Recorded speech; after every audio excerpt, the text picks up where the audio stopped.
What you're about to hear, you have never heard before. I think maybe 2 other people have had a similar experience, but this is not a dream. This is not a vision. This is an encounter and visitation of Jesus Christ and a literal visit to hell. When I was 24 years old,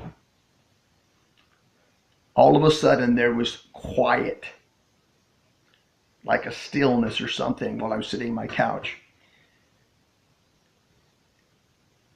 I don't know how to explain it. Then all of a sudden, Jesus Christ walked through my door. He created matter. He doesn't have to open doors. He walked up to me and said, "Son," very important word, "son, come with me." His face was like the brightness of the sun, and I was as we're dead. John was right. That's how it is. Only way you can explain it. His garments were white, like perfect white.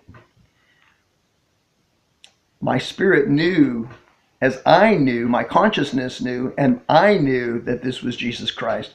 My spirit obeyed when he said, "Come." Spirit said, "This is him. He is God."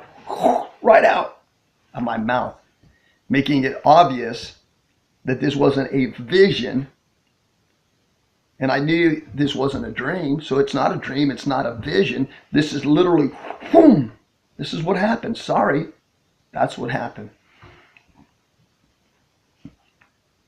We went through the earth. I could see the layers of it. He's on my right-hand side. As we go to the earth, I see the center of the earth, and it's a pit.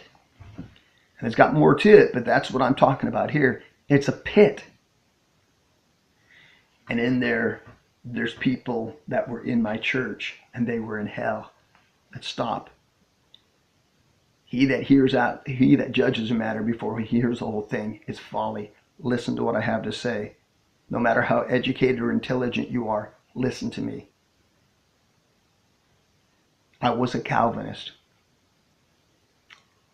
I was a dean at Everlasting Chip Ministries, an accredited school where you get your bachelor's, master's degree. I taught Greek. I knew as I studied Greek, I saw people in my own church saying to me, "Pastor John, you told us we couldn't lose our salvation." Now this is for eternity. I'm going to hear this. There's no place to go.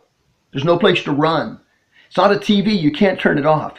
Your brain doesn't shut it down. You can't fall asleep. You're forever awake.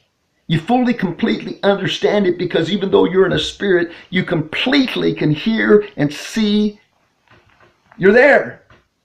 You can't deny it. Then in the middle of this, I'm put into a tomb. The Lord tells me, "Son, if you continue to believe what you believe and preach it, this is going to be your punishment." And I'm put into this tomb. And in this tomb, I see like a spider. I see like a monkey, and I see a spider, a monkey, and I see a rat. And I'm in this tomb, and I can hear billions of voices, but I can ascertain and understand them. Now, your frontal cortex, where you make your decisions, and your cognitive facilities, right? That's where it all happens. It can't process that. Your ears can't assimilate and process all of that. But when you're out of your body, you can. So we sometimes maybe getting insulted or condemned by people or accused, and it hurts. But how about billions of voices cursing you, jeering you, making fun of you, tormenting you, lying to you, messing with your mind? Millions of them, hearing each one of them, understanding each one of them. Each one of those, boom, shoots in there, poof, hits you deep inside your heart, deep inside your spirit. It hits you, but you can't escape it. It's for eternity. There's no reprieve. You've done the deed, you're there. You lied, you preached a false gospel. You told people they were eternally secure, though you knew as a person who studied Greek and Hebrew, it wasn't feasible. You twisted it because you didn't want to hear the truth, and now you're there. And there's no way out. You can't say, God, I repent now. I'm sorry. I didn't know, because everybody knows the truth. You're just twisting the truth. You're twisting it. You can become to a point where strong delusion causes you actually to believe the lie. But I wasn't there. I hadn't seared my conscience. So I hadn't gone over like a lot of Calvinists have gone over. They've seared their consciences. And outside of a supernatural miracle, they will never, ever make it to heaven, because they've seared their conscience. They simply believe their brains are cooked. That pickle's been left in pickle juice too long. And now it's got the bitter taste of vinegar. Yeah, I believe a person can probably repent till the time they're gone, but it's going to be hard. So I'm in hell. I see the lake of fire. Now, do I see fire? No. You say, oh, wait a second. Oh, no. Oh, I saw outer darkness. In outer darkness, there was a lake. I knew it was a lake. I could see that it was a lake. And people were bobbing up and down in this lake, the people that I had deceived, in the lake of fire. And they were crying out, Pastor John, you deceived us. They were in this lake, but there was outer darkness. Remember, hell is outer darkness. The worst thing in the world is darkness. God is light, and in him there is no darkness at all. The absence of light is darkness. God isn't going to be there. He's not showing up. There's complete darkness there. Talk about claustrophobia. Nowhere to go, nowhere to run. Complete darkness, in flames, being burned alive.